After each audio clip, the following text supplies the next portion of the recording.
কম বেশি সবাই হয়তো এই খাবারটা পছন্দ করে, কিন্তু বাটা মশলা আর এত ছোট মাছ দিয়ে যে এই খাবারটি তৈরি করলে এত বেশি মজা হবে তা আমি এটা তৈরি না করলে বুঝতেই পারতাম না। এখানে আমি কয়েক প্রকার একদমই ছোট ছোট মাছ নিয়েছি।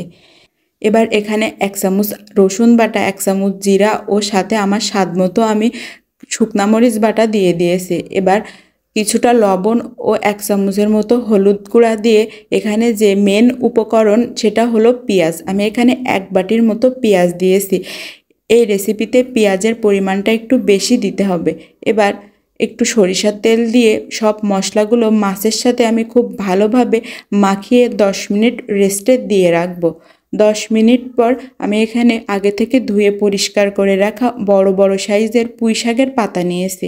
এখন এই পাতার ভিতরে আগে থেকে মশলা মাখিয়ে রাখা মাছ দিয়ে আমি চারো সাইড থেকে পেঁচিয়ে একটি কাঠি দিয়ে এটাকে সুন্দরভাবে সেট করে নেব। আর এভাবেই আমি সব পাতুরিগুলোকে তৈরি করে নেব। আপনারা কিন্তু লাউ পাতা বা কুমড়া পাতায় এই পাতুরি তৈরি করতে পারেন, তবে পুঁই শাকের পাতায় এই ছোট মাছের পাতুরিটা তৈরি করলে খেতে সবথেকে বেশি মজা হয়।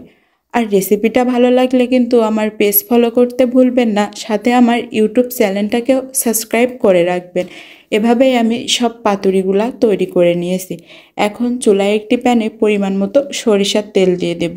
আর এখানে কিন্তু আমি সরিষার তেল ব্যবহার করেছি, আপনারাও চেষ্টা করবেন এই রেসিপিতে সরিষার তেল ব্যবহার করতে। এবার আগে থেকে তৈরি করা পাতুরিগুলাকে এই গরম তেলে দিয়ে দিব। পাতুরি ছাড়ার সময় একটু সাবধানে দিবেন, একটু পানি ছিটকে আসতে পারে মাছ থেকে যে পানিটা বের হয়। এবার আমি উল্টে পাল্টে চুলার জাল মিডিয়াম রেখে এই পাতুরিগুলাকে ভেজে নিব। এটাকে কিন্তু একদমই লাল লাল করে ভাজতে হবে। আর এই পাতুরি তৈরি করার পর খেতে মাশাআল্লাহ অনেক বেশি মজা হয়েছিল। বাসায় এভাবে একবার ট্রাই করে দেখতে পারেন।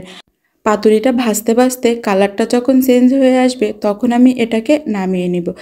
এবার গরম গরম সাদা ভাতের সাথে আমি পাতুরিটা পরিবেশন করেছি। আর পাতুরিটা খেতে মাশাআল্লাহ অনেক বেশি সুস্বাদু হয়েছিল।